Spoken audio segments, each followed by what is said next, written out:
This morning live title sponsor Vianet. Vianet अब सबै connected. Vianet अब सबै connected. Co-sponsor Shikhar Insurance दुःख पर्दाको साथी. शिखर इन्स्योरेन्स दुःख पर्दाको साथी. Co-sponsor Goodwill Finance financing for success since 1995. Associate sponsor Vatsalya Natural IVF आधुनिक चिकित्सा उच्च सफलता दर.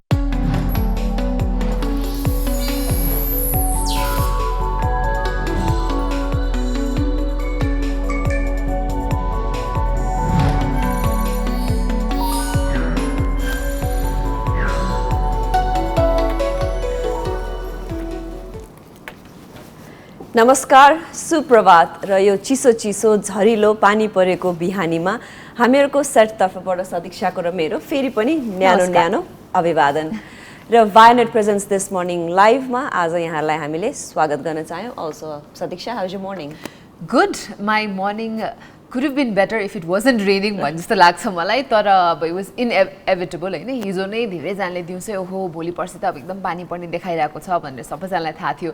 तर पनि त्यो एक्सपेक्ट गरे तापनि आज बिहान कार्यक्रमको लागि रेडी भइराख्दाखेरि बाहिर चाहिँ पानी परेको आवाज सुन्दा म डबल चेक गर्न गएको कि साँच्चै पानी परिरहेको हो र भनेर. आउने बेलामा पनि अनि मैले सिमसिम मात्रै पर्छ होला भनेर, but it was let's say drizzling जस्तै थियो मजाले नै.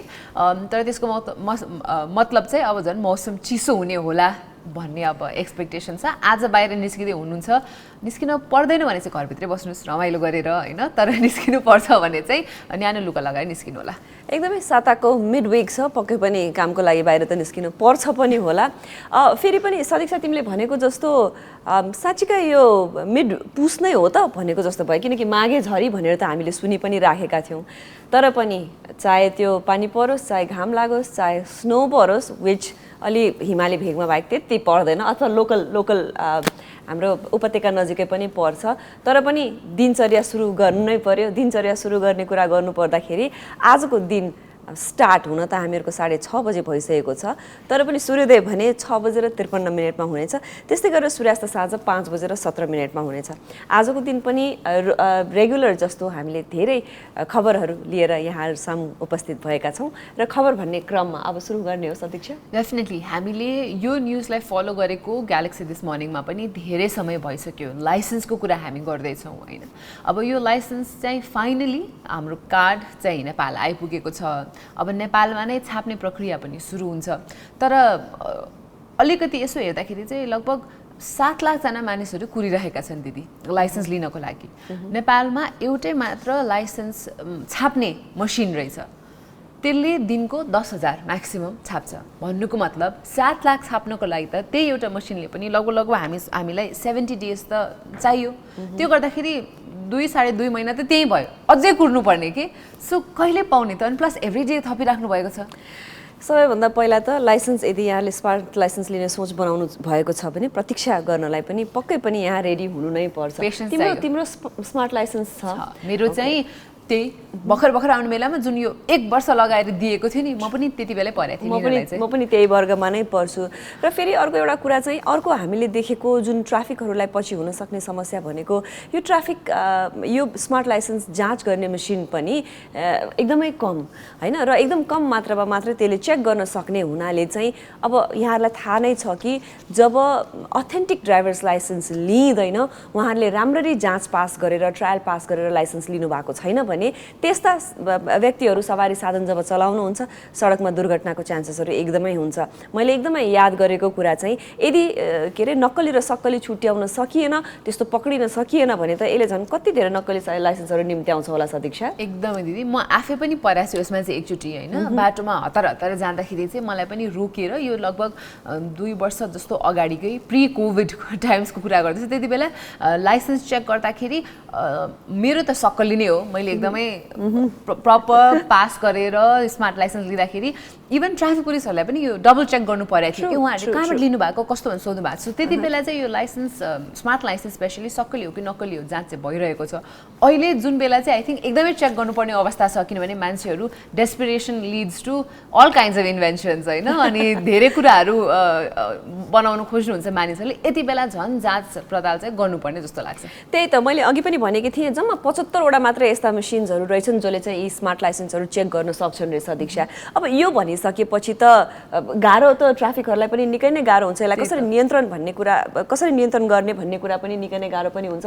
र अर्को कुरा मैले देखेको चाहिँ तिमीलाई थाहा छ माप सेवन गर्यो भने पहिलाको जुन रेगुलर लाइसेन्स थियो त्यो लाइसेन्सलाई पाल पारिन्थ्यो हो हैन।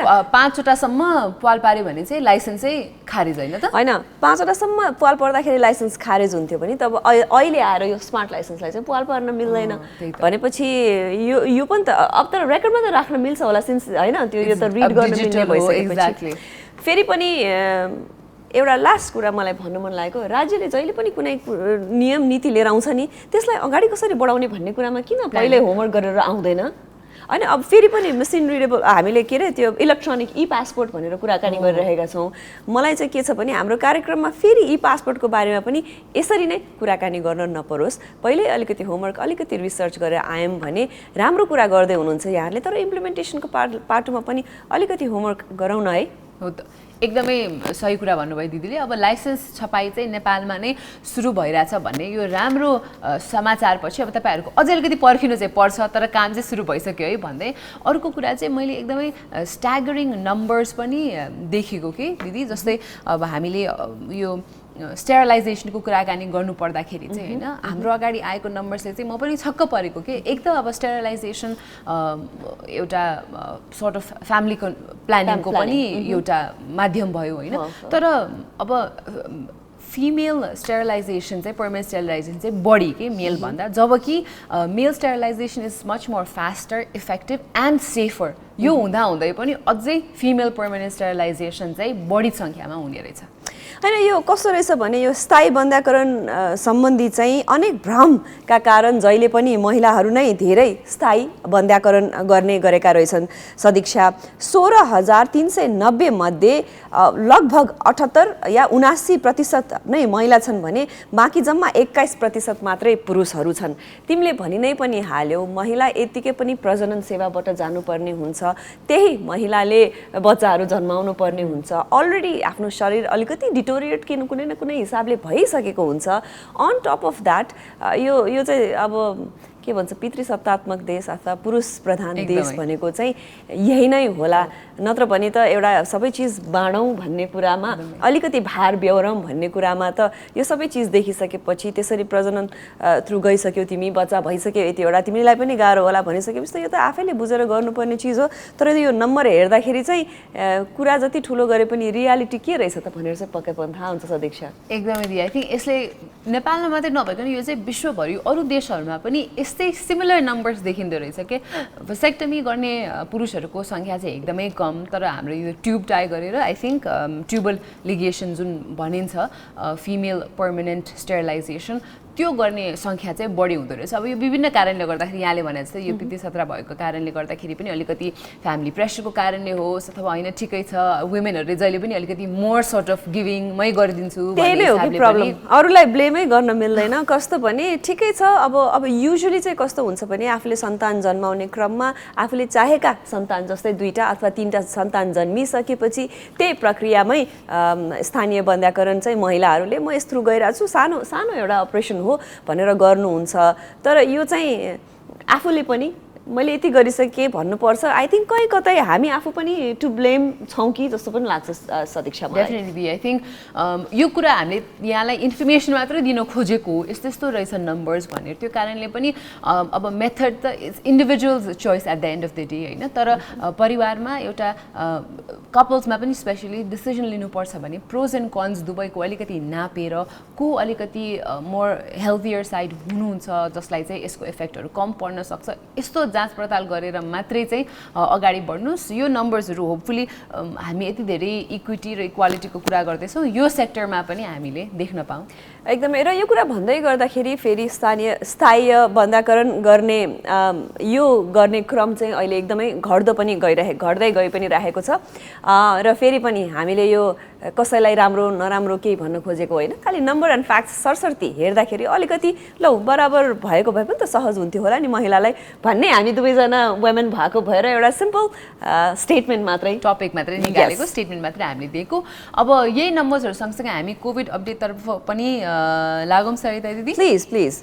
सो कोभिडको कुराकानी गर्दाखेरि चाहिँ अब हामीले त यहाँलाई डेली नम्बर्सहरू देखाइरहेका छौँ र अगेन आजको नम्बर हेर्दाखेरि पनि पिसिआर टेस्ट गर्नेको कुल सङ्ख्या चाहिँ लगभग 12,566 जना। So numbers increasing.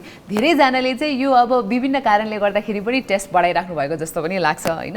यसपछि न्यू केसेसहरूको टोटल सङ्ख्या चाहिँ 264 छ भने त्यसमध्ये रिकभर्ड 260 जना चाहिँ रिकभर्ड हुनु भइसकेको छ कोभिडबाट।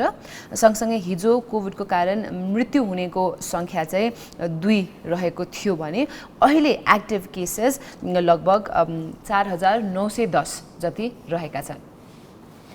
Thank you Sadiksha. हामीले यहाँलाई सदीक्षाले मजाले अपडेट भनिदियो पनि, यहाँलाई स्क्रिनमा राखी पनि सकेका थियौँ। त्यस सँगसँगै एउटा अर्को रमाइलो भन्नुपर्दा पनि अलि सुन्दाखेरि मजा आउने खबर पनि छ। त्यो के हो भने अमेरिकाले आइसोलेसनमा बस्ने अवधि 10 दिनबाट घटाएर 5 दिनमा पुर्याएको छ र त्यो 5 दिन आइसोलेसनमा बसिसकेपछि निरन्तर रूपमा मास्क पनि लगाउनु पर्नेछ। हुन त यो ओमिक्रोन एकदमै सक्रिय भेरिएन्टको रूपमा अमेरिकामा देखा परेको हो।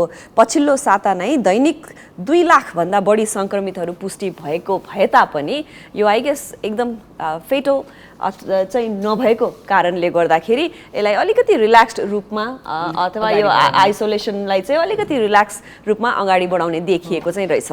एकदमै नम्बर्स बढे साथसाथै दिदी अब त्यो एक हिसाबको त्रास त भइहाल्यो जनमानसमा। त्यसलाई पनि सिडिसीले चाहिँ स्पेसली अब नर्मल लाइफ पनि अगाडि सँगसँगै बढाउनु पर्छ भन्ने हिसाबले पनि प्लस उहाँहरूको अनुसार चाहिँ यो रिसेन्ट एभिडेन्स र न्युज अनुसार चाहिँ एकदमै धेरै प्रोन हामीले यो कोभिड सार्ने चाहिँ 2 days before symptoms and 3 days after symptom देखाउन थालेको 3 दिन पछि र 2 दिन अगाडि चाहिँ हामी सबैभन्दा बढी इन्फेक्सियस भएको कारणले चाहिँ उहाँले यो 5 दिन राख्नुभएको भनेर जस्टिफाई गर्नुभयो। तर एकदम इम्पोर्टेन्ट कुरा चाहिँ उहाँले पनि यो आइसोलेसन टाइम घटाएर यु क्यान एसिम्टोमेटिक हुनुहुन्छ भने you can go back to your workforce, यो वर्क एरिया, तर मास्क लगाउन चाहिँ अझ पनि 5 दिनसम्मलाई रिक्वेस्ट गर्नुभएको छ। हामी आफै पनि एसिम्टोमेटिक भए पनि हुन सक्छौँ भन्ने हिसाबले काम अगाडि बढाउनुपर्छ जस्तो लाग्छ। अभियसली र यस्ता खबरहरू पढ्दै गर्दा नयाँ भेरिएन्टहरू आउँदै गर्दा चाहिँ यसलाई हामीले अलिकति पचाएर अगाडि बढ्न थालेको पो हो कि भन्ने फिलिङ्स भइ पनि सकेको छ र लाइफ बिस्तारै नर्मलमा आउँछ कि भन्ने खालको एउटा something to look forward to चाहिँ पक्कै पनि देखिएको छ सदीक्षा। एकदमै यो बुधबारको चिसो पानी परिरहेको मौसममा हामी तपाईँलाई वायनेट प्रेजेन्ट्स ग्यालेक्सी दिस मर्निङ लाइभमा साथ दिइरहेका छौँ। तर अब पालो भएको छ एउटा छोटो ब्रेकको। यो ब्रेकपछि सरिता र सदीक्षा हामी दुवैजनालाई जोइन गर्न ग्यालेक्सी 4K मै बस्नु होला।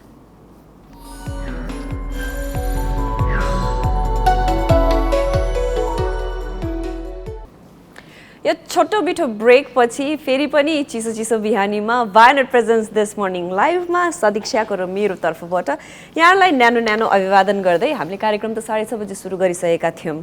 अब फेरि यसलाई अगाडि बढाउँ सदीक्षा। एकदमै।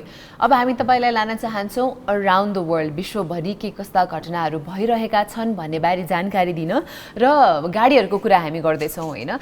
धेरैजनाले महँगो ल्याभिस गाडीहरू किन्नुपर्छ र गाडी किन्दाखेरि धेरै मानिसहरूका लागि धेरै फ्याक्टर्स डिसाइडिङ हुन सक्छन्। यदि कसैलाई स्टाइलिस चाहिएला, कसैलाई रङ मन पर्ला, कसैलाई बुलेट प्रुफ चाहिएला होइन त।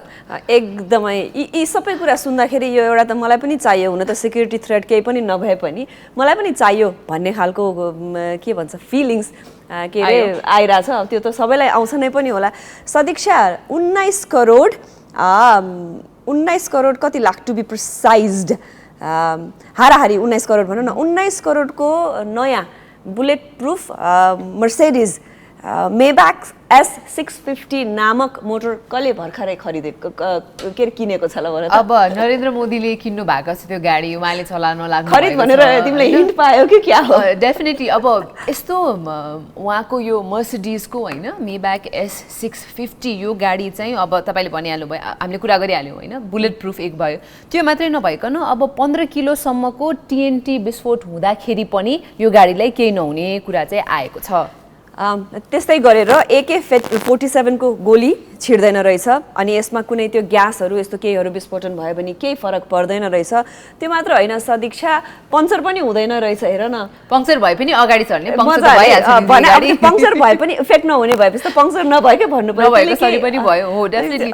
तर मलाई सधैँ नि वर्ल्ड लिडर्सहरूले यस्तो खालको गाडी किन्दाखेरि मेरो मनमा चाहिँ उहाँलाई कति डर रहेछ त भने जस्तो लाग्ने कि विभिन्न कुराहरूले गर्दाखेरि। मलाई चाहिँ के लाग्छ भन्दाखेरि राम्रो काम गरेर अगाडि बढ्नुहुन्छ भने तपाईँ अब हामी देख्छौँ नि कहिलेकाहीँ अब त्यो पब्लिसिटी स्टन्ट हो कि के हो थाहा छैन, तर बाहिर जस्तो युरोपेली अरू देशका प्रधानमन्त्रीहरू चाहिँ मजाले साइकल चलाएर हिँड्ने, मानिसहरू सँगसँगै पब्लिक ट्रान्सपोर्ट चढेर हिँड्ने, उहाँहरू पनि त एउटा देश हाँकेर हिँड्नु भएको हो। तर उहाँले के काम गर्नुभएको छ त्यस्तो जसले गर्दाखेरि चाहिँ उहाँलाई डर छैन, थ्रेट छैन, र अरूहरूले चाहिँ के काम गर्नुभएको छ जसले गर्दाखेरि चाहिँ उहाँलाई यो छ। तपाईँलाई एन्सर दिन आतुर भइसक्नु भयो। होइन, तिमीले राम्रो पोइन्ट एउटा उठायो। यो चाहिँ तिमीले भनेको कुरा यो मैले पनि फिल नगरेको कुरा होइन, तर विश्वका लिडिङ कन्ट्रिजहरू हुनुहुन्छ, त्यहाँका लिडरहरू भनौँ न, राष्ट्र प्रमुखहरू, त्यहाँका लिडरहरूलाई चाहिँ यो सिक्युरिटी थ्रेट बरु अलिकति भए पनि हुनसक्छ डिपेन्डिङ अन सिचुएसन कस्तो छ भन्ने कुरामा। कहिलेकाहीँ मलाई चाहिँ अनि हाम्रो देशमा चाहिँ त्यो हिसाबको सिक्युरिटी राखेर एउटा अन्टराजले अगाडि बढेर जहिले पनि 13वटा अगाडि 13वटा पछाडि साइरनमा गर्दाखेरि चाहिँ हाम्रो देशको राष्ट्र प्रमुखलाई चाहिँ के त्यस्तो सिक्युरिटी होला भनेर चाहिँ मलाई फिल हुन्छ कि। त्यही त अब पावर भए सँगसँगै डर पनि होला, रिस्पोन्सिबिलिटी पनि छ। त्यो रिस्पोन्सिबिलिटी फुलफिल गर्दै गरे त्यो डेन्जर कम हुँदै जाने हो कि जस्तो पनि लाग्छ मलाई। एटलिस्ट आफ्नै देशभित्र चाहिँ आफ्नै नागरिकहरूको लागि तपाईँले राम्रो काम गर्नुभएको छ भने निर्धक्क रूपमा राति सुत्न पनि पाउनुहुन्छ, निर्धक्क रूपमा बाटोमा हिँडडुल गर्न पनि पाउनुहुन्छ जस्तो मलाई लाग्छ है। तर अगेन वर्ल्ड लिडर्सहरूको लाइफस्टाइलले छुट्टै भयो, वर्ल्डले छुट्टै भयो, सो हामीले पनि उहाँका वर्ल्ड लिडर प्रब्लम्सहरू बुझ्दैनौँ होला होइन। त्यही कारणले हामीले खालि समाचार मात्रै भन्न खोजे चाहिँ नरेन्द्र मोदीजीले चाहिँ यो नयाँ बुलेट प्रुफ TNT प्रुफ गाडी किन्नु भएछ, त्यो पनि 19 करोडमा। एकदमै, त्यो चाहिँ भारू 12 करोड, जुन चाहिँ 19 करोड 20 लाख नेपाली रुपियाँ हुँदो रहेछ। र अहिले हामीले अघि पनि भन्यौँ यो चाहिँ मर्सिडिज ब्रान्डको मेब्याक 650 थियो भने योभन्दा अगाडि चाहिँ उहाँले ल्यान्ड रोभर भग र टोयोटा ल्यान्ड क्रुजर यस्तै बुलेट प्रुफ चाहिँ चलाउनु हुन्थ्यो। अब यस सँगसँगै हामी अलिकति अर्को न्युजतिर पनि लागौँ। आज ह्यापनिङ टुडे को कुरा गरौँ हामी। अराउन्ड द वर्ल्ड त गइहाल्यौँ, के छ आज हामीसँग ह्यापनिङ टुडेमा? आज माओवादीको महाधिवेशन भइरहेको रहेछ। बिग पोलिटिकल पार्टिजहरूको लगालग महाधिवेशनहरू भइरहेको छ। हामीले कति कभर पनि गऱ्यौँ होइन यता लाइभ नै। र आज चाहिँ माओवादी केन्द्रको महाधिवेशन 8औं राष्ट्रिय महाधिवेशन चाहिँ सुरु भइरहेको रहेछ।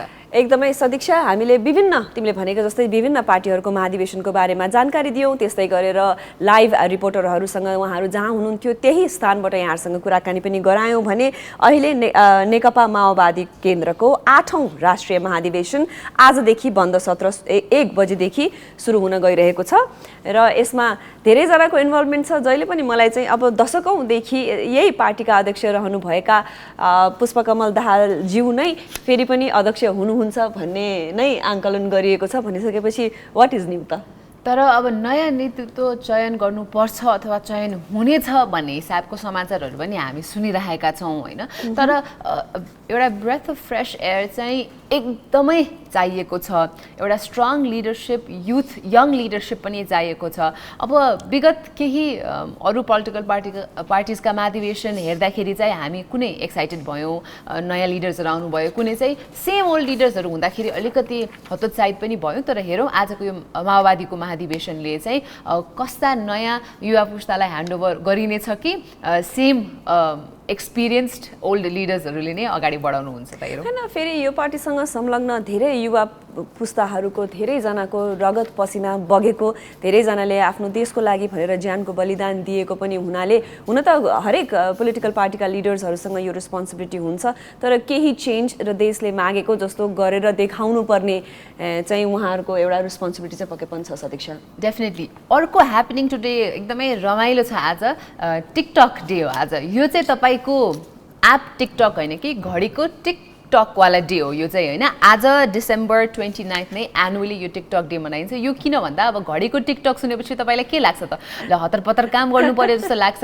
त्यहीलाई नै सङ्केत गरेर चाहिँ आज चाहिँ एज द इयर एन्ड्स तपाईँले यो वर्षमा ओहो म यो गर्नुपर्ने भनेर गर्न नसक्नुभएका कामहरू सिध्याउन नसक्नुभएका कामहरू चाहिँ सकाउनै पर्ने र एकदमै राम्रो कुरा चाहिँ यो वर्ष तपाईँको केही सङ्कल्पहरू थियो अथवा अहिलेसम्म पनि तपाईँले कसैलाई डोनेट गर्नुभएको छैन हेल्प गर्नुभएको छैन भने चाहिँ टुडे इज योर अपर्च्युनिटी 2021लाई केही हिसाबले भए पनि फ्रुटफुल र अरूको लागि सहयोग गरे भन्ने जस्तो हिसाबले राम्रो तरिकाले होइन त दिदी इयर एन्ड गर्नलाई चाहिँ आज टिकटक डे मनाउनै पर्यो देयर यु गो टिकटक केही बाँकी छ भने सकाइहाल्नु पर्यो किनकि यो वर्ष सकिनलाई इन्टरनेसनली सकिनलाई चाहिँ धेरै समय बाँकी छैन and your TikTok starts now त्यो भन्दै लास्ट आज न्युजमा जानुभन्दा अगाडि सदिक्षा धेरैजनाले कुरेर बस्नु भएको पनि हुनसक्छ आज शिक्षक सेवा आयोगको विज्ञापन आजबाट खुल्दैछ यो चाहिँ प्राथमिक तहको तृतीय श्रेणीका शिक्षकहरूको लागि आज विज्ञापन आह्वान गरिँदैछ आयोगले खुलातर्फ 13,093 पदका लागि विज्ञापन गर्न लागेको हो भने आजको गोरखापत्र र आयोगको वेबसाइटमा यहाँ अपलोड हुनेछ यहाँहरूले त्यहाँबाट थाहा पाउन सक्नुहुनेछ किनकि कतिजनाले यो मौकाको लागि एकदमै प्रतीक्षा गर्नुभएको हुनसक्छ त्यसैले यो मौका नछुटाउनु होला र एक्जाम भने चैत 20 गते सञ्चालन हुनेवाला छ त्यसको लागि राम्रो प्रिपेयर पनि गर्नुहोला अल द बेस्ट र एकदमै तपाईँहरू यो कुरेर बसिराख्नु भएको छ सरिताले भने जस्तै भने तपाईँले आजदेखि माघ 14 गतेसम्म चाहिँ नियमित शुल्क तिरेर यो लिन सक्नुहुन्छ भने त्यसपछि चाहिँ माघ 20 गतेसम्म चाहिँ दोब्बर शुल्क तिर्नुपर्छ त्यसै कारणले आज टिकटक डे पनि हो आज नै गएर यो फर्म लिएर भरेर कसरी तपाईँले अगाडि बढ्न चाहनुहुन्छ यो प्रोसेसमा अगाडि बढिहाल्नु होला है र यति भन्दा भन्दै दिदी अब हाम्रो ग्यालेक्सी न्युजलाई ह्यान्डओभर गर्ने समय पनि आइसकेको छ र ग्यालेक्सी न्युजमा आज हामीसँग विनय कुमार हुनुहुन्छ हामी उहाँलाई ह्यान्डओभर गर्दै ग्यालेक्सी न्युजबाट अपडेटेड भइसकेपछि पुनः एकपटक Vianet presents Galaxy this morning लाइभमा जोइन हुनलाई आह्वान गर्दै अहिलेको लागि ह्यान्डओभर गर्न चाहन्छौँ हामी galaxy न्युजलाई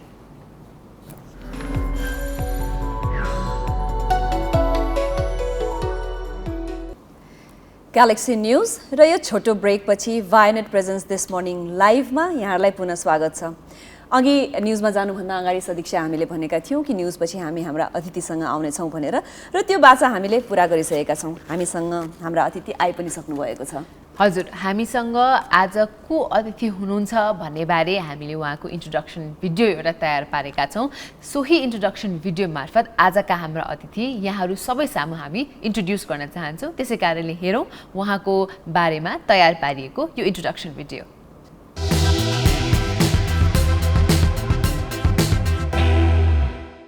Achyut Guragain Nepal association of tour and travel agents नाटाको अध्यक्ष हुनुहुन्छ सन् 1966 मा नुवाकोटमा जन्मिएका गुरागाईले 26 वर्षको उमेरदेखि ट्राभल एजेन्सीमा काम सुरु गर्नु भएको थियो अंग्रेजी साहित्यमा स्नातकोत्तर गरेपछि सन् 1995 मा sea and sky tours and travels प्राली खोलेर सञ्चालन गर्न थालेका गुरागाई नाटामा 22 वर्षदेखि विभिन्न भूमिकामा रहेर काम गरिरहनु भएको छ करिब 2 वर्षदेखि नाटाको नेतृत्व गरिरहेका गुरागाईकी नेतृत्वमा देशका 2 प्रदेशमा नाटाको शाखा खुलेको छ अहिले 7 प्रदेशमा नाटाको शाखा छ लायन्स क्लब सहित विभिन्न सामाजिक संस्थामा समेत सक्रिय भूमिका निभाउँदै परेको बेला सामाजिक उत्तरदायित्व वहन गरिरहेका तीनै टुरिज्म एक्सपर्ट अच्युत गुरागाई आजको हाम्रो अतिथि हुनुहुन्छ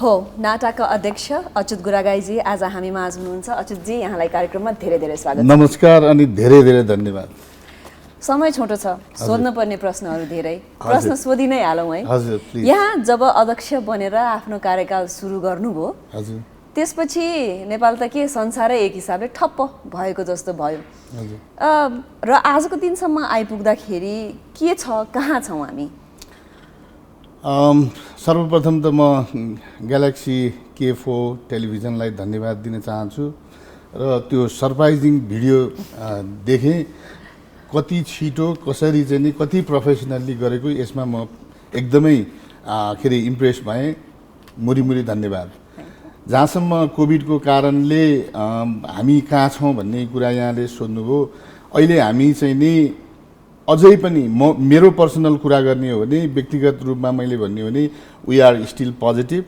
एन्ड स्टिल मुभिङ अहेड र यो पोजिटिभनेस चाहिँ नि हामीले लिनुपर्छ र सिधा भन्दाखेरिमा कोभिड सँगसँगै बाँचौँ र व्यवसाय गरौँ भन्ने चाहिँ नि आजको चाहिँ नि मेन हाम्रो चाहिँ नि एजेन्डा हुनुपर्छ भन्ने लाग्छ मलाई। अच्युतजी, यहाँले जस्तो सरिताले पनि भनिहाल्नुभयो, हजुर। यहाँले जनवरी 20मा कार्यभार सम्हाल्नु भएको, डिसेम्बरदेखि नै अलिअलि हल्ला थियो। यहाँले अझ झन् होइन चाइना, मलेसिया जस्तो हाम्रो मुख्य डेस्टिनेसनहरू छन् भनौँ न, त्यहाँबाट धेरैजना टुरिस्टहरू आउँदाखेरि भर्खर सुन्दाखेरि यहाँलाई लागेको थियो यो कोभिड यत्रो होला भनेर, किनभने एकदमै अफेक्टेड टुरिज्म इन्डस्ट्री थियो। साइन्स एन्ड सिम्पटम्स चाहिँ यहाँले डिसेम्बर जनवरीदेखि नै देख्न थाल्नु भएको थियो। हजुर, हामी कहाँ चाहिँ नि बुकिङ क्यान्सल आउन थालेको थियो डिसेम्बरबाटै। खासमा चाहिँ नि जनवरीबाट त पुरै क्यान्सलेसन आउन सुरु भएको थियो र हाम्रो मार्च अप्रिलको चाहिँ नि बुकिङहरू थुप्रै क्यान्सल भयो। त्यो चाहिँ नि मलाई यहाँले सोधेको प्रश्नमा मैले यति मात्रै उत्तर दिन चाहन्छु कि त्यति बेला चाहिँ नि मैले के सोध्थेँ भने ठुला राष्ट्रहरूको चाहिँ नि यो इगोको लडाइँ होला, किनभने अमेरिकामा त्यति बेला चाइनिज भाइरस भनिन्थ्यो कोभिडलाई है। त्यस कारणले यो खालको चाहिँ नि यति लामो चाहिँ नि यसले इम्प्याक्ट पार्छ भनेर चाहिँ नि हामी न त मैले सोचेको थिएँ, न कुनै पर्यटन व्यवसायीले सोचेको थियो, न कुनै देश चलाउने प्रधानमन्त्री अथवा राष्ट्रपतिले सोचेको थियो, न त कुनै एउटा साधारण सर्वसाधारणले सोचेको थियो। पक्कै पनि अब कोभिडले धेरैजनालाई धेरै चिजसँग आबद्ध हुनेहरूलाई धेरै कुरा सिकायो पनि। हामीले हाम्रो देश टुरिज्मको थलो भन्दै गर्दा यो कोभिडको महामारीमा नाटाले पनि केही सिक्यो अथवा कस्ता टुरिस्टलाई हामीले प्रायोरिटाइज गर्नुपर्छ, के गर्नुपर्छ भन्ने कुराहरूमा? अब हेर्नुहोस्, यसमा चाहिँ नि म एकदमै मेरो क्लियर भिजन के छ भने COVID gave us challenge but we learn from COVID that हामीले इन्टरनेसनल टुरिज्म सँगसँगै डोमेस्टिक टुरिज्म प्रमोसन गर्नुपर्छ भन्ने चाहिँ हामीलाई यो कोभिडले सिकायो एउटा कुरो। अर्को कुरो चाहिँ नि अब सरकारकोमा र सरकारमा बस्नेहरूको घैँटोमा घाम नलागेको चाहिँ नि मैले अनुभव यही बेला गरेको छु, किनभने यति आपतकालीन अवस्था आयो जुन बेलामा चाहिँ नि फ्लाइट क्यान्सल गर्नै नपर्ने थियो, सेड्युल फ्लाइट क्यान्सल गरे अनि विभिन्न बहानामा चाहिँ नि कमिसन खानको लागि चार्टर फ्लाइट सुरु गरे। हामीले त्यसलाई रोक्न प्रयास गऱ्यौँ र यो कोभिडको पिरियड भनेको चाहिँ मेरो चाहिँ वास्तवमा भन्यो भने आन्दोलन, विद्रोह, सुझाव र अनि त्यसपछि चाहिँ नि डोमेस्टिक टुरिज्म प्रमोसनमै चाहिँ नि बित्यो। म सर्टकटमा चाहिँ नि भन्दाखेरिमा कोभिडले हामी प्राइभेट सेक्टरले पर्यटन व्यवसायले धेरै कुरा सिक्यौँ कोभिडबाट, तर सरकारले अझै पनि सिकेका छैन र विशेष गरेर स्वास्थ्य मन्त्रालयले नोटिस निकाल्छ यस्तो नगर उसो नगर अनि त्यसपछि चाहिँ नि व्यवसायीहरू चाहिँ नि मारमा परेका छ, उनीहरू पनि बाँच्नुपर्छ भन्ने कुरा चाहिँ नि कहिले पनि सोचेन र सरकारले आजको दिनमा पनि हिजो एउटा नयाँ सरकार थियो, आज नयाँ सरकार आएछ, तर यो दुवै सरकारमा बस्ने मन्त्री होस् चाहे त्यो ब्युरोक्र्याट्स होस् उहाँहरूले एउटा के सोच्नु भएन भने उहाँको तलब आउँछ, भत्ता आउँछ, उहाँहरूको केही पनि रोकिया छैन अहिलेसम्म, तर व्यवसायीले खान नपाएर मर्नुपर्ने स्थिति भइसकेको छ भन्ने कुरा नसोचेर आज चाहिँ एउटा सिम्पल उदाहरणको लागि चाहिँ नि व्यवसायीले आफ्नो व्यवसाय रिन्यू गर्न जाँदाखेरिमा हामीले 50% छुट दिनुपर्छ भनेर भन्यौँ, तर छुटको त कुरा छोडिदिउँ, त्यहाँ जरिवाना त्यसमाथि अन्डर टेबल दुनियाँ आजको दिनसम्म पनि चलेको छ। यो चाहिँ नि नेपालमा हामी व्यवसायी हामी सर्वसाधारणको लागि चाहिँ नि यो विडम्बना हो। र अर्को कुरो नेपालमा के छ भने जुन पर्यटन व्यवसायी चाहिँ नि 80% पर्यटन व्यवसायी चाहिँ साना तथा मझौला छन्, 20% मात्रै चाहिँ नि ठुला छन् जो चाहिँ नि 2-4 वर्षलाई चाहिँ नि उहाँहरूले हिजो कमाएर राखेकोले नि खान पुग्छ, उहाँहरूलाई प्रब्लम छैन। तर यो 80% टुरिस्टलाई चाहिँ नि सरकारले चाहिँ नि हिजोको सरकारले पनि कुनै राहत प्याकेज ल्याएन, आजको सरकारले नि ल्याएन र अब विश्वभरि चाहिँ नि बजार खुलिरहेको प्रिकर्सन लिएर चाहिँ नि व्यवसाय गर भनिरहेको अवस्थामा नेपालमा चाहिँ नि बेला बेलामा चाहिँ नि फेरि अस्ति चाहिँ नि पर्यटन मन्त्रालयमा स्वास्थ्य मन्त्रालयको प्रतिनिधिसहितको चाहिँ नि मिटिङमा म त्यो एउटा चाहिँ मेन्सन नै गर्न चाहन्छु। स्वास्थ्य मन्त्रालयले चाहिँ नि बन्द गर्नुपर्छ भन्ने खालको चाहिँ नि मेसेज दिने अनि 7 दिन क्वारेन्टाइनको मेसेज दिने, जबकि भ्याक्सिनेटेड टुरिस्टलाई अरू देशमा पनि क्वारेन्टाइन छैन भने यहाँ के को चाहिँ नि क्वारेन्टाइन भन्ने कुरा चाहिँ हामीले राख्यौँ। जस्तै अनि बेला बेलामा चाहिँ नि के अरे 81 एउटा निकायबाट न्युज आउने अनि त्यो न्युज चाहिँ नि पब्लिकली फलो गर्नुपर्ने अनि विदेशमा पुग्ने, त्यसले गर्दाखेरि नेपालको चाहिँ नि पर्यटनप्रति चाहिँ नि नेगेटिभ मेसेज जाने हुँदाखेरि म यहाँको टेलिभिजन मार्फत चाहिँ नि नेपाल सरकार पर्यटन मन्त्रालयलाई हाम्रो ब्युरोक्रेसीमा भएको मान्छेहरूलाई चाहिँ नि एउटा रिक्वेस्ट चाहिँ नि के गर्न चाहन्छु भने यहाँहरूले कमसेकम यदि कुनै नोटिस निकाल्नु छ भने वान डोर पोलिसीबाट निकालिदिनुहोस् र नभएका चाहिँ नि डराउन नपर्ने कुराहरू चाहिँ नि नडराइदिनुहोस् र व्यवसायीलाई कोभिडसँगै चाहिँ नि बाँचेर चाहिँ नि व्यवसाय गर्न दिनुहोस् र उहाँहरूलाई बाँच्न दिनुहोस् भन्ने चाहिँ नि मेरो अनुरोध पनि छ यहाँ। एकदम राम्रो मेसेज भन्नुभयो अच्युतजीले हैन। यहाँले भने चाहिँ अलिकति प्लानिङ र कोअर्डिनेसनको कमी त पटक पटक हामीले देखि नै रहेका छौँ। यसले गर्दाखेरि तपाईँ जस्तो व्यवसायी एन्टरप्रेन्योर्सहरूलाई ठुलो मर्का पनि परेको छ। स्पेशली कोभिड पश्चात झन् इकोनोमी रिस्टार्ट गर्नुपर्ने बेलामा विभिन्न ठाउँबाट विभिन्न कन्ट्राडिक्टिङ मेसेजेसहरू आउँदाखेरि गाह्रो छ। तर एक हिसाबको प्लानिङ र पोलिसीमा पनि चेन्ज ल्याउनु पर्ने समय आइसकेको छ हैन। पर्यटन ऐनकै कुराकानी गर्दाखेरि पनि पर्यटनको डेफिनेसनबाटै सुरु हुन्छ त्यो चेन्ज गर्नुपर्ने कुराहरू। सँगसँगै पर्यटन ऐन सँगै यातायात ऐनमा पनि भएका कति कुराले पर्यटन व्यवसायहरूलाई ठुलो इम्प्याक्ट पारेको छ हैन। यो बारे अलिकति प्रकाश पारिदिनु हाम्रो दर्शकहरूका लागि। यहाँलाई धेरै धेरै धन्यवाद। एकदमै समसामयिक क्वेसन गर्नुभएको छ, यो रेज गर्नै पर्ने कुरा छ। आजको दिनमा जुन 2035 सालमा बनेको पर्यटन ऐन हामी फलो गरिरहेछौँ, जुन बेलामा चाहिँ नेपालीहरू ट्राभल गर्दैन थिए, त्यस कारणले विदेशी चाहिँ नि नेपालमा ट्राभल गर्न आयो भने त्यसलाई चाहिँ नि पर्यटक भनिन्छ। अनि त्यसपछि 52-53मा जुन डेमोक्रेसी आइसकेपछिको चाहिँ नि जुन संशोधित पर्यटन ऐन छ त्यसमा पनि खास संशोधन भएको छैन, उही नाम मात्रैको संशोधन भएको छ।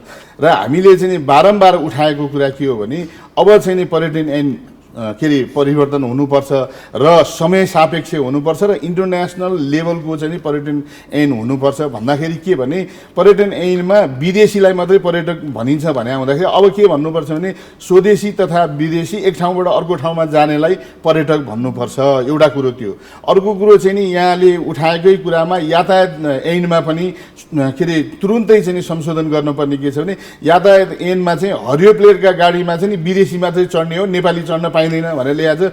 अब जबकि डोमेस्टिक टुरिज्म हामी प्रमोसन गर्छौँ भनेर अहिले यो कोभिड लागेपछि हामी देश के अरे दौडामा छौँ र यहाँले चाहिँ म व्यवसायी भन्नुभयो, म अहिले व्यवसायी जस्तो लाग्दैन, म पर्यटन एक्टिभिस्ट जस्तो लाग्छ मलाई, किनभने व्यवसाय त शून्य छ भनिसकेपछि आजको दिनमा आउँदाखेरिमा म पर्यटन एक्टिभिस्टको रूपमा टुरिज्म एक्टिभिस्टको रूपमा चाहिँ नि के भन्न चाहन्छु भने व्यवसायीको चाहिँ कुरा भोलि गरौँला।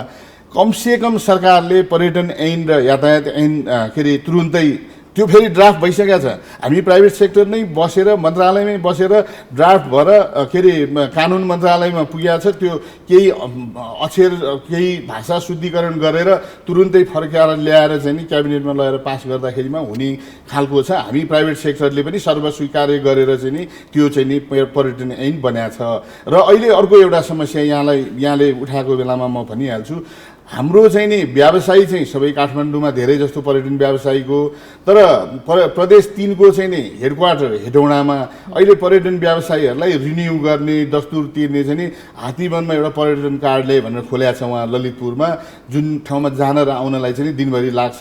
हामीले बारम्बार चाहिँ उहाँहरूलाई चाहिँ सहरको बिचमा ल्याउनुहोस्, हामी सहयोग गरौँला ठाउँ खोज्नलाई, तपाईँहरू चाहिँ हामीलाई सेवा दिनुहोस्, हामी सेवा गराइलाई चाहिँ एकदमै अन्याय भएको छ भनेर भनिरहेछौँ। जुन चाहिँ नि पर्यटन विभागको अहिले भुगडी मण्डपको अफिसबाटै चाहिँ सर्भिस दिन सकिन्थ्यो, अब यो प्रदेशतिर जाँदाखेरिमा चाहिँ हामी व्यवसायीहरू मर्कामा परेका छौँ। एउटा त्यो पाटो पनि जरुरी छ। अर्को पाटो भने चाहिँ के भने म यही बेलामा भनिहाल्छु, सरकारले राहतको प्याकेज ल्याएन, ल ठिक छ, तर म एउटा काठमाडौँ नगरपालिकालाई चाहिँ नि धन्यवाद किन दिन चाहन्छु भने एउटा सिटिङमा उपमेयरको अध्यक्षतामा बसेको एउटा सिटिङमा चाहिँ नि मैले चाहिँ उहाँलाई के उठाएँ भने पर्यटन व्यवसायलाई अलि मर्का परेको छ, व्यवसाय छैन, तपाईँहरूले चाहिँ नि के अरे यो 5-10 हजार रुपियाँ चाहिँ नि के अरे ट्राभल एजेन्सीको चाहिँ नि लोकल गभर्मेन्ट फी भनेर राख्नु भएको छ त्यसलाई 5,000 गरिदिनुहोस्। त्यसमा पनि अब यो कोभिडको बेलामा चाहिँ 50% डिस्काउन्ट गर्नुहोस् भन्ने बित्तिकै उहाँहरूले 2500 ल्याउनु भयो। 10,000 को ठाउँबाट चाहिँ नि 25 मा ल्याउनु भयो। तर हाम्रो प्रदेश सरकारले पनि सुन्दैन, के अरे यो केन्द्र सरकारले पनि सुन्दैन। यी कुराहरू हामीले राष्ट्र बैङ्कका एजेन्डाहरू, त्यसपछि गएर के अरे हामीलाई पर्यटन व्यवसायलाई राहत दिने कुराहरू, अनि त्यसपछि छुट दिने कुराहरू हामीले बारम्बार विभिन्न प्लेटफर्ममा उठाएका छौँ। यो कहीँ पनि सुनिएको छैन र अहिले आजको दिनसम्म पनि पर्यटन मन्त्रालय र अर्थ मन्त्रालयले विशेष गरेर हाम्रो कुरा सुन्नुपर्ने राहतको कुरामा र यो स्वास्थ्य सम्बन्धी चाहिँ नि स्वास्थ्य मन्त्रालयले सुन्नुपर्ने त्यो चाहिँ नि सुनिएको छैन। त्यस कारणले चाहिँ नि म यहाँकै क्वेसनको एन्सर मार्फत चाहिँ नि म सरकारलाई त्यो पनि रिक्वेस्ट के गर्न चाहन्छु भने तत्कालै यो जुन प्रदेशहरूमा चाहिँ नि पर्यटन ऐन आएको छैन, केन्द्रको आओस् अनि हामी बनाउला भनेर बसेका छन्। त्यस कारणले अब सातै प्रदेशको चाहिँ नि पर्यटन ऐन पनि तुरुन्तै आउनुपर्छ र केन्द्रको पनि आउनुपर्छ। त्यो भयो भने केही मात्रामा चाहिँ नि सहजीकरण हुन्छ र अनि त्यसपछि चाहिँ हामी पर्यटन व्यवसायलाई न्यू नर्मलको हिसाबले चाहिँ नि हामी अघि बढाउन सक्छौँ। र अहिले हामी त के अरे वास्तवमा भने नि जिरो लेभलमा छौँ र स्ट्यान्ड स्टिलको अवस्थामा छौँ। त्यसलाई चाहिँ नि मुभ गर्नको लागि चाहिँ नि सरकारले चाहिँ अलिकति पहल गर्नुपर्ने देखिन्छ। डेफिनेटली अच्युतजी यहाँले भन्नुभएको जस्तै पोलिसी लेभलमा पनि धेरै चेन्जेसहरू चाहिएको छ। त्यो पोलिसी लेभलमा चेन्जेस आइसके पश्चात चाहिँ धेरै सजिलो पनि हुन्छ मर्कामा पर्नुभएका पर्यटन एक्टिभिस्टहरू होस् अथवा पर्यटन व्यवसायीहरू होस् होइन, उहाँहरूको लागि धेरै ठुलो यो कुरा हो। अब यो कुराकानीलाई हामी अगाडि बढाउने नै छौँ। अच्युतजीसँग हामी प्रेसिडेन्ट अफ नाटा होइन अच्युतजीसँग कुराकानी गर्दैछौँ। यो कुराकानीलाई अगाडि बढाउँछौँ। च्यालेन्जेस सँगसँगै अपर्च्युनिटिज के रहेछन् त नेपाली पर्यटन क्षेत्रमा भनेर यो ब्रेकपछि कुराकानी गर्छौँ। त्यसै कारणले कतै पनि नजानुहोला। वाइनेट प्रेजेन्ट्स ग्यालेक्सी दिस मर्निङ लाइभमा यो छोटो ब्रेक अब।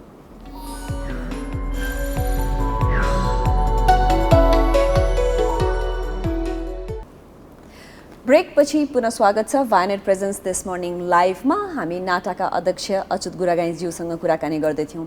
भर्खरै हामीले यसको ऐनको बारेमा पनि कुराकानी गऱ्यौँ र कोभिडले सिकाएको पाठ कि हामीले इन्टरनल टुरिज्मलाई पनि अलिकति फोकस गर्नुपर्छ भन्ने कुराकानी गर्दै गर्दा मलाई अच्युतजीसँग सोध्न मन लागेको प्रश्न यो ऐनको कारणले गर्दा हो कि विदेशी टुरिस्टलाई मात्र टुरिस्ट मानिने भनेर हो या हामीहरूको एउटा मेन्टालिटीले गर्दा हो? विदेशबाट आउनुभएका टुरिस्टहरू भने भलै पैसा खर्च नगरे पनि उहाँहरूले एउटा राम्रो खालको सुख सुविधा पाउने, हरियो प्लेटको गाडी चढ्न पाउने, अनि त्यस्तै गरेर नेपाली टुरिस्टहरू उहाँहरू राम्रो पैसा खर्च गर्दै गर्दा पनि उहाँहरूले पाउने सर्भिसमा अलिकति फरक भएको यो धेरै सुनिएको छ कि हामी चाहिँ मिसट्रिटेडै हुन्छौँ कहिलेकाहीँ भन्ने खालको। यो चाहिँ किन होला? अब हेर्नुहोस्, एउटा कुरा त हिजोको दिनमा चाहिँ यो विदेशी गोराछाला भने चाहिँ पर्यटक भए होइन, नेपालीहरू चाहिँ अब ट्राभल गर्ने त्यस्तो कल्चर पनि थिएन। तर यहाँलाई भनौँ आजको दिनमा त्यो मिसकन्सेप्सन चेन्ज भएको छ। हिजोको दिनमा इन्डियनलाई गर्ने ट्रिट हामीले बारम्बार भन्यौँ, इन्डियन पनि टुरिस्ट हो।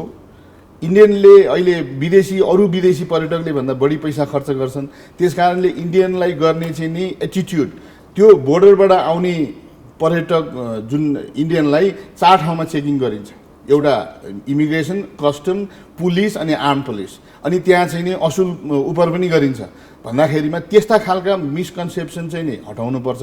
यहाँले भने जस्तो नेपालीहरूलाई गर्ने ट्रिट चाहिँ नि आज जानुभयो भने फर इक्जाम्पल घान्द्रुकको ट्रेकिङमा जाँदाखेरिमा घान्द्रुकवासीहरूले त्यहाँका होटेलियरहरूले के भन्नुहुन्छ भने नेपाली आउँदाखेरि बेटर, विदेशी आउँदाखेरि 1 बोतल बियर लिएर चाहिँ बस्छ, 3 घन्टा बस्छ। नेपालीहरू आयो भनेदेखि मोज मस्ती गर्छन्, खाइपी गर्छन्। नेपालीको बिल चाहिँ नि 4 जनाको ग्रुप आउँदाखेरि 20,000 उठ्छ। त्यस कारणले हामी नेपालीलाई नै सर्भिस दिन रेडी छौँ भन्ने चाहिँ आजको दिनमा त्यो कन्सेप्ट आछ। त्यस कारणले I am happy with that part. तर यहाँले भने जस्तो चाहिँ नि जुन हरियो प्लेटमा नेपालीहरू चढ्न चाहन्छन्, अब त्यही ऐन कानुनले चाहिँ नि हामीलाई बन्देज गरिरहेको छ। त्यो अहिले पनि अब जबरजस्ती पनि नेपालीहरू ट्राभल गरिरहेछन् हरियो प्लेटमा, तर बेला बेलामा चाहिँ दुःख दिन्छ।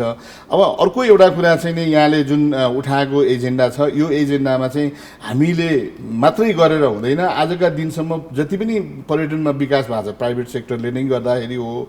त्यस कारणले सरकारको पनि कन्सेप्सन चेन्ज हुनु पर्यो र सरकारले पनि नेपालीहरू ट्राभल गर्न जाँदाखेरिमा चाहिँ नि सुविधा दिनु पर्यो। र अर्को एउटा कुरा यहाँले चाहिँ नि उठाएकै कुरामा म के जोड्न चाहन्छु भने यो सन्दर्भ मिल्दो चाहिँ नि हामीले शनिबार आइतबारको छुट्टी दिनुहोस्, कर्मचारी पनि घुम्न जान्छन्, उनीहरू रिफ्रेसमेन्ट भएर आउँछन्, अनि हप्ताको अर्को 5 दिन चाहिँ नि उनीहरू एनर्जाइज भएर 2 दिन एनर्जाइज भएर आइसकेपछि एक्टिभली काम गर्छन्। एउटा कुरो त्यो। अर्को कुरो हामीले सरकारलाई चाहिँ नि 10 दिनको चाहिँ नि एलटिए लिभ ट्राभल अलाउन्स दिनुहोस्। त्यो भइसकेपछि चाहिँ नि हाम्रो टुरिज्म चलायमान हुन्छ भनिरहँदाखेरि आजको दिनमा आएर चाहिँ नि यही के अरे कोभिडको कारणले त्यसलाई पनि अब इम्प्लिमेन्टेसन गर्ने भनेर मिनिस्ट्री लेभलमा चाहिँ नि के अरे अहिले उहाँहरूले चाहिँ नि उ गरिरहनु भएको छ। अब अर्को एउटा कुरा चाहिँ नि मैले अब यहाँ जोडिहालौँ, यो विषयमा जति पनि हामीले प्रचार प्रसार गर्नुपर्ने हो पर्यटन बोर्डको मार्फत, हामी व्यवसायीहरूको छाता सङ्गठनको मार्फत, नाटा, टान, हान, एनएमए, नारा, दुनियाँ एसोसिएसन छन्, यी सबै मिलेर चाहिँ नि एउटा पोजिटिभ म्यासेज दिने गरी चाहिँ सरकारले पनि हामीलाई बोलाएर के हो त, के कसरी जाने भन्ने कुरा चाहिँ सरकारले पनि गर्नुपर्छ। र जुन प्रमोसनको लागि चाहिँ नि पुरै जिम्मा लिएको त्यही कन्सेप्टमा चाहिँ नि स्थापना भएको पर्यटन बोर्डलाई चाहिँ नि बेला बेलामा चाहिँ नि नयाँ सरकार आयो, नयाँ मन्त्री आयो, नयाँ सचिव आयो, त्यो पर्यटन बोर्डमा काम गर्न नदिने, डिस्टर्बेन्स गर्ने, सानातिना चाहिँ नि एजेन्डालाई ठुलो बनाएर तिलको पहाड बनाएर चाहिँ नि त्यहाँ काम गर्न नदिने। जस्तै अहिले चाहिँ नि हामी प्राइभेट सेक्टरलाई पर्यटन बोर्डको आवश्यकता छ। अब त्यो पर्यटन बोर्डको सिओ जो आए थिए उनी अलि प्रोएक्टिभली काम गर्ने मान्छे, उहाँलाई चाहिँ निलम्बन गरिरहेछ। अब यस्तो कुराहरू चाहिँ यो राजनीतिकरण चाहिँ नि व्यवसायमा भयो, त्यो चाहिँ नि हटाउनुपर्छ। जस्तै पर्यटन बोर्डकै चाहिँ नि कमिटी के अरे गठन हुन्छ मन्त्रीबाट, अब कुन पार्टीको मन्त्री आउँछ उसैको पार्टीका क्याडर ल्याउँछन्। हामीले के भनेको छौँ भने त्यहाँ पनि सुधार हुन जरुरी छ। व्यवसायी छाता सङ्गठनहरूले नोमिनेट गरेर पठाएको मान्छे अथवा व्यवसायी छाता सङ्गठनको चाहिँ नि अध्यक्षलाई बनाइदिनुहोस्। जस्तै म एक्जाम्पल दिन्छु, नाथममा हामी पदेन जान्छौँ त्यहाँ 2 वर्षको लागि। त्यो पदेन जाने हुँदाखेरि हामीलाई त एभ्री डे पर्यटनमा भएको चाहिँ नि आवश्यकता, समस्या र त्यहाँ सुधार्नुपर्ने कुरा थाहा छ। त्यस कारणले नाथममा जुन कुरा डिसिजन हुनुपर्ने हो प्राइभेट सेक्टरले जे कुरा चाहिँ एजेन्डा लिएर जान्छौँ त्यो पास हुन्छ। किन हुन्छ भन्दाखेरि प्राइभेट सेक्टरबाट त्यहाँ चाहिँ नि पदेन गएको छ भनिसकेपछि सरकारले यो पर्यटनलाई चाहिँ नि सुधार्नुपर्ने, किनभने पर्यटनको सम्भावना भएको देश नेपाललाई पर्यटनकै माध्यमबाट चाहिँ नि आर्थिक रूपान्तरण गर्नुपर्छ भन्ने हाम्रो धारणा हो। त्यसको लागि चाहिँ सरकारले कमसेकम सुधार्नुपर्ने ठाउँमा प्राइभेट सेक्टरले चाहिँ नि सुझाव दिएको ठाउँमा चाहिँ उहाँहरूले चाहिँ नि वाच गरेर त्यसलाई चाहिँ करेक्सन गर्न जरुरी छ। अच्युतजीले नाथमको नाम लिइहाल्नु भयो होइन, यसरी सेवाग्राही डोमेस्टिक टुरिज्मलाई पनि बुस्ट गर्ने भन्दाखेरि सेवा प्रदान गर्ने जुन सर्भिस दिने मानिसहरू हुन्छ उहाँहरू पनि त स्किल्ड म्यान पावर डेभलप गर्नु पर्यो। स्किल्ड म्यान पावर डेभलप नेपालबाटै गर्नु पर्यो, किनभने तपाईँ यदि यस्ता विभिन्न 5 स्टार प्रपर्टिजहरूमा हाई एन्ड डेस्टिनेसन्समा जानुहुन्छ भने त्यहाँ म्यानेज गर्नका लागि हायर लेभल पोजिसनमा चाहिँ धेरैजना विदेशीहरू हायर गर्ने गरिन्छ। के नेपालमा त्यो कमी भएर हो कि राम्रोसँग डेभलप गर्न नसक्ने भएर हो कि अहिले त नाथम तेस्रो नाथम खोलेर चौथो पनि होइन ब्रान्च खोलिसकेको छ। त्यो एकदमै राम्रो कुरा हो पर्यटन व्यवसायका लागि पनि र पर्यटनमा इच्छुक विद्यार्थीहरूका लागि पनि होइन। यसको बारेमा पनि अलिकति केही भन्नु। अब हेर्नुहोस्, धन्यवाद। यहाँले फेरि अर्को एकदमै इम्पोर्टेन्ट एजेन्डा उठाउनु भएको छ। जुन चाहिँ नि नाथमको पढाइ भनेको विश्वभरि नै, पर्यटनको पढाइ विश्वभरि नै प्रख्यात छ। मैले चाहिँ नि चाइना जाँदाखेरिमा, स्विजरल्यान्ड जाँदाखेरिमा पनि नाथमको विद्यार्थीहरू भेटेको छु र 5 स्टार रेडिसन ब्लूमा चाहिँ नि काम गर्ने चाहिँ नि नेपालीहरू भेटेको छु। त्यो चाहिँ नि कहाँको प्रडक्ट भन्दाखेरि नाथमको प्रडक्ट। एउटा क्वालिटी के अरे म्यान पावर चाहिँ नि तयार गर्छ भन्ने कुरा त त्यसमा विवादै छैन। अर्को कुरा चाहिँ नि हामीले गर्व गर्नुपर्ने कुरा, नेपाल सरकार अन्तर्गत रहेको कुनै पनि इन्स्टिट्युसन त्यो के अरे कोही बन्द भएको छन्, कोही रुग्ण अवस्थामा छन् भने यो नाथम मात्रै एउटा चाहिँ सक्सेसफुल्ली चाहिँ नि आफ्नो के अरे ब्रान्चहरू पनि बढाइरहेछ। जस्तै यो कोभिड सुरु भएपछि नै हो हामीले चाहिँ नि अब संयोगवश चाहिँ नि म आफै थिएँ त्यो 3वटा ठाउँमा, नेपालगञ्ज, बर्दिवास र बिर्ता मोडमा, र हामी धनगढी चाहिँ पर्सि जाँदैछौँ। धनगढीमा पनि खुल्दैछ, हामी चाँडै नै त्यसलाई पनि खोल्ने क्रममा छौँ। भनिसकेपछि यो स्किल म्यान पावर हामीले चाहिँ नि नपाएको कारणले नै प्रायः जसो के अरे 5 स्टार होटेलहरूको जिएम म्यानेजरहरू चाहिँ हामीले कि थर्ड कन्ट्रीबाट कि इन्डियाबाट आउने गरेको चाहिँ देखिया छ र अझै पनि त्यो कायमै छ। तराईको 4 स्टार 5 स्टारमा अहिले जानुभयो भने त मोस्टली म्यानेजर र चाहिँ नि जिएम चाहिँ नि के अरे इन्डियन नेसनल नै छन्।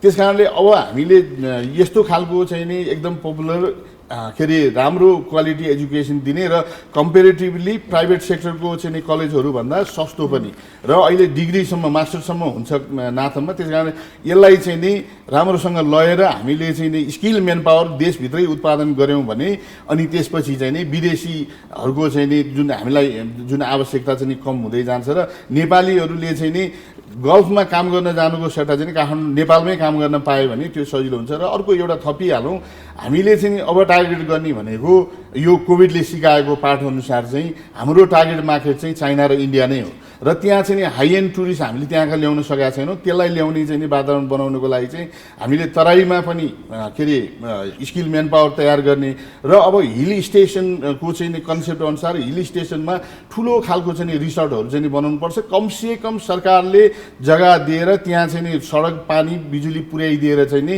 सरकारी जग्गा उपलब्ध गराइदिएर चाहिँ नि प्राइभेट सेक्टरलाई चाहिँ इन्भेस्ट गर्न चाहिँ नि प्रोत्साहन गर्यो भने नेपालको हिल स्टेसन सातै प्रदेशमा कमसेकम अहिले एकवटा हिल स्टेसन बनाउन सक्यो भने अनि तपाईँको त्यहीँबाट चाहिँ नि एउटा कायापलट हुन सुरु हुन्छ र नेपालको पर्यटनको चाहिँ नि भविष्य अति नै उज्जवल हुन्छ र यो हामीले त्यो गर्न सक्नुपर्छ र सरकारले त्यो अनुसारको नीति नियमहरू ल्याउनुपर्छ। पक्कै पनि कति राम्रो कुरा पनि गर्नुभयो यहाँले। कति राम्रो हामीसँग जहिले पनि नियम नीतिहरू हुन्छन्, इम्प्लिमेन्टेसन गर्ने पाटोमै आएर हामी चुक्छौँ। अहिले यहाँले भन्नुभएको पनि नेपालको अर्थतन्त्रको लागि, नेपालको टुरिज्मको लागि एकदम लुक फरवर्ड टु गर्ने सिचुएसन अझै हामीसँग रहेछ र आशा गरौँ यसलाई राज्यले पनि त्यही हिसाबले अगाडि लगिदिन्छ किनकि त्यसको आवश्यकता पनि छ। फेरि पनि यहाँको समयको लागि धेरै धेरै धन्यवाद। हामीसँग हाम्रो स्पोन्सर भायानेटले हाम्रो अतिथिको लागि एउटा छोटो के भन्छ मायाको चिनो, सानो मायाको चिनो दिएको छ। प्लिज यहाँहरूलाई पनि धन्यवाद र ग्यालेक्सी टेलिभिजनलाई पनि धन्यवाद। Thank you so much. It's my privilege. Thank you so much हजुर, यहाँ आइदिएर यस्तो राम्रो कुरा गरिदिनु भयो। हामीले राम्रो नोटमा नै एन्ड गऱ्यौँ जस्तो पनि लाग्छ होइन। There so much to look forward to. Challenges त जुन पनि कुरामा भइहाल्छ होइन, डिफिकल्टिज त जहाँ पनि आइहाल्छ, तर त्यो डिफिकल्टीबाट हामीले के पाठ सिक्यौँ त भन्दै अघि बढ्नु ठुलो कुरा हो। पर्यटन क्षेत्र नेपालको लागि एउटा बुन नै पनि हो, एउटा वरदान नै पनि हो होइन। हामीले मानिसले केही नबनाइकन भगवान्ले हामीलाई तथास्तु भनेर धेरै कुरा दिनुभएछ, तर त्यसको सही सदुपयोग चाहिँ हामी मानिसले नै गर्न सिक्नुपर्यो। एउटा मात्रै लाइन थप्न चाहे मैले, चाइनिजहरूले भनेको नेपालीहरू चाहिँ नि सुनको बेगिङ बल लिएर माग्न हिँड्छ भने चाहिँ त्यो के भने नेपाल चाहिँ नि एउटा सुनको बल हो पर्यटनको हिसाबले हेर्ने हो भने। त्यस कारणले हामीले नेपालको पर्यटनको विकास गरेर चाहिँ नि जान सक्यौँ भने अरू कुनै पनि विकास गर्नु पर्दैन। यहाँको आर्थिक कायापलट चाहिँ नि 10 वर्षमै हुन्छ भन्ने लाग्छ र म Nepal association of tour and travel agent नाटाको तर्फबाट ग्यालेक्सी 4Kलाई चाहिँ नि धेरै धेरै धन्यवाद भन्न चाहन्छु र म व्यक्तिगत तर्फबाट र सम्पूर्ण पर्यटन व्यवसायीको तर्फबाट जुन कुरा मलाई राख्न दिनुभयो यहाँ, जुन यहाँहरूको माध्यमबाट चाहिँ नि सम्बन्धित निकायले पनि सुन्नु भएको होला भन्ने कुरा राख्दै यहाँहरूलाई चाहिँ नि धेरै धेरै धन्यवाद भन्न चाहन्छु र फेरि पनि भेट्ने चाहिँ नि आशा गर्दछु। धन्यवाद। एकदमै अचेतै धेरै कुरा जान्ने बुझ्ने मौका पायो र सदीक्षा हामीलाई पनि something to look forward to यहाँले छोडिदिएर जानुभएको छ। यहाँको समयको लागि धेरै धेरै धन्यवाद र यसरी कुराकानी गर्दा गर्दै एउटा छोटो ब्रेक लिने बेला भएको छ। ब्रेक पछि सदीक्षा र म फेरि भायानेट प्रेजेन्स दिस मर्निङ लाइभ भनेर यहाँ सामु आउने नै छौँ। अहिलेलाई एउटा छोटो ब्रेक।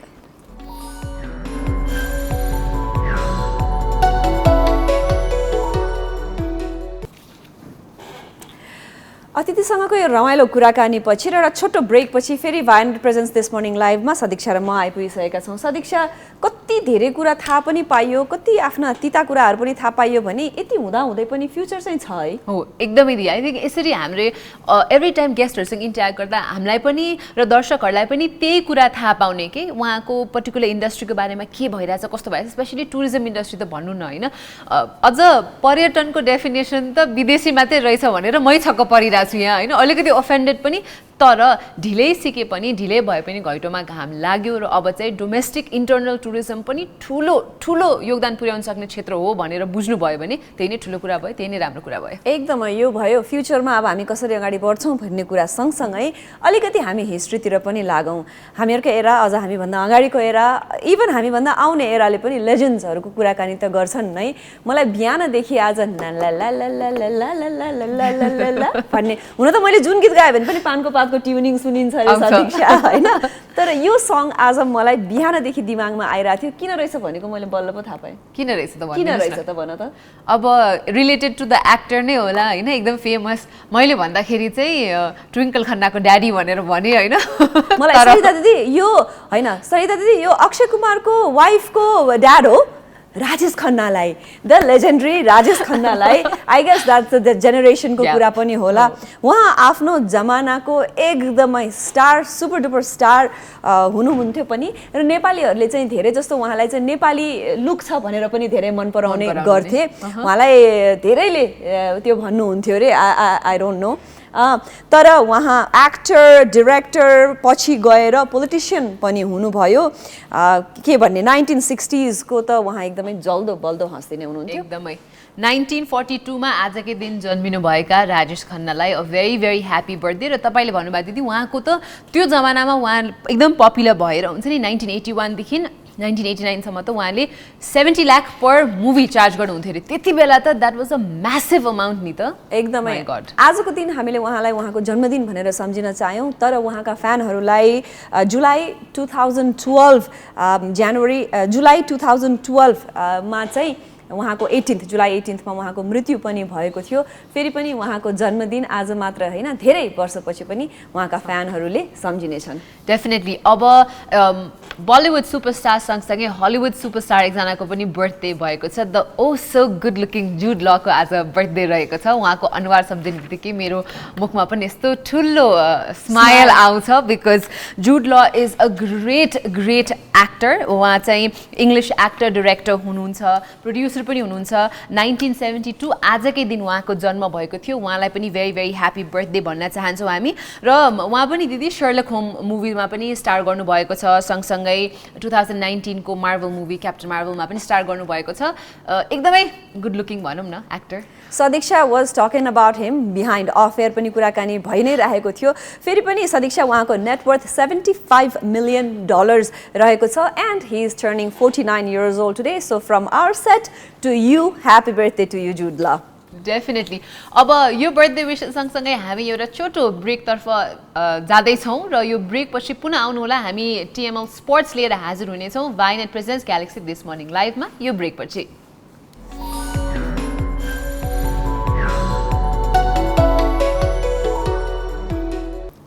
हतार ब्रेकमा गयौँ, हतारै फेरि ब्रेकपछि वाइनेट प्रेजेन्स दिस मर्निङ लाइभ भन्दै हामी आइसकेका छौँ।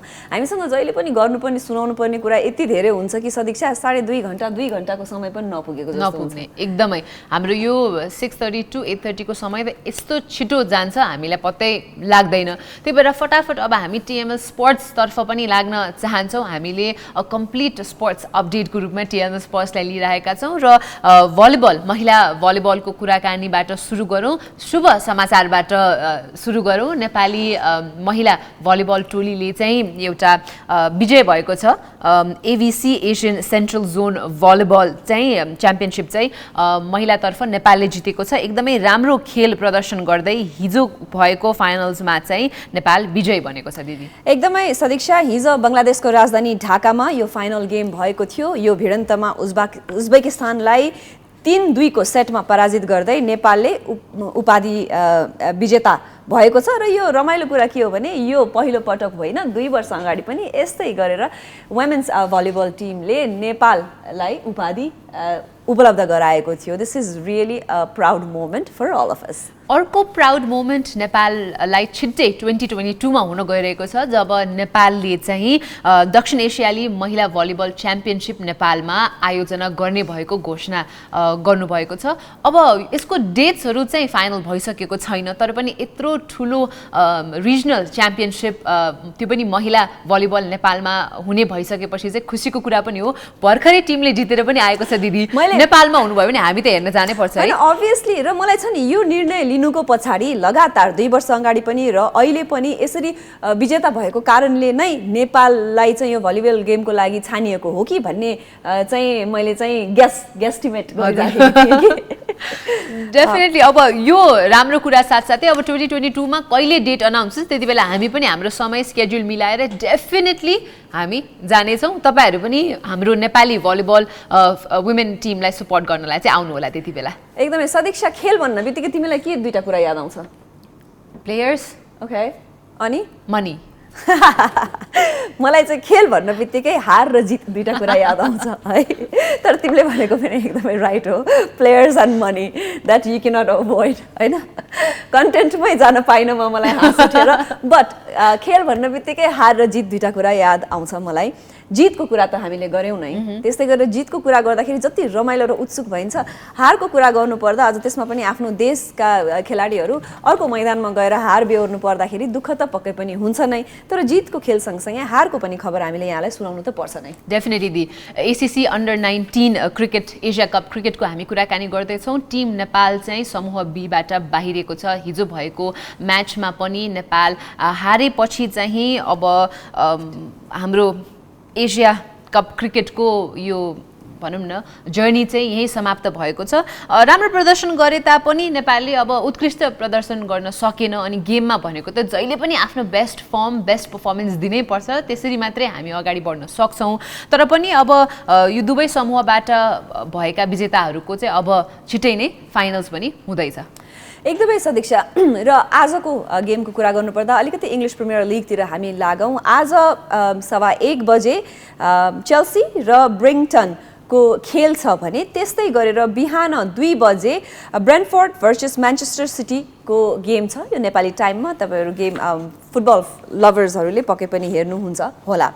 त्यस्तै गरेर हिजोको पनि हामीसँग के अपडेट्स छ सदीक्षा? हजुर दी, हिजोको पनि अपडेट छ। त्योभन्दा अगाडि चाहिँ यो ब्रेन्टफोर्ड र म्यान्चेस्टर सिटीको गेममा चाहिँ अब हामीले प्रिडिक्ट गर्छौँ, त्यो हुन्छ हुँदैन थाहा छैन, तर म्यान्चेस्टर सिटीले जित्ला जस्तो छ भने तपाईँको ब्राइटन र चेल्सी भर्सेसको यो दुईटाको गेममा चाहिँ चेल्सीले जित्ला जस्तो कुरा छ। तर अब यो प्रिडिक्ट गर्ने कुरा सँगसँगै हिजो पनि हामीले खुब प्रिडिक्ट गरेका थियौँ यहाँ होइन, लिभरपुलले जित्छ भनेर। तर हिजोको गेम चाहिँ लिभरपुलले हारेको छ। सो ब्याक टु ब्याक गेम्सहरू जितिरहेको लिभरपुल चाहिँ हिजोको म्याच हारेको छ लेस्टर सिटीसँग भने अर्को साउथह्याम्पटनसँग भएको गेममा चाहिँ साउथह्याम्पटन र टटनह्याम दुवैजनाले चाहिँ 1-1 गोल स्कोर गरेर दुवैजनाको ड्र भएको छ।